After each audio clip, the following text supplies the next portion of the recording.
পরিমাণে ব্রাশ কর্পূর ওই মাটির পাত্রের মধ্যে দিয়ে দিলে, মাটির পাত্র দেওয়ার পর তারপরে ওইটাকে, যদি তোমার বাড়িতে কোনো লক্ষ্মী, কোনো নারায়ণ বা তোমার যিনি কুলদেবী, তোমার যিনি ইষ্টদেবী বা তুমি যে দেবতাকে বেশি সব থেকে মানো, বিশ্বাস করো, সেই দেবদেবীকে স্মরণ করো। যদি তোমার সেই দেবদেবীর মূর্তি বা ছবি থেকে থাকে তাহলে তার সামনে ওই মাটির ভাঁড়টাকে রাখো।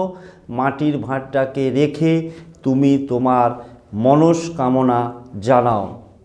কি মনস্কামনা জানাবে সেটা বলার অপেক্ষা রাখে না।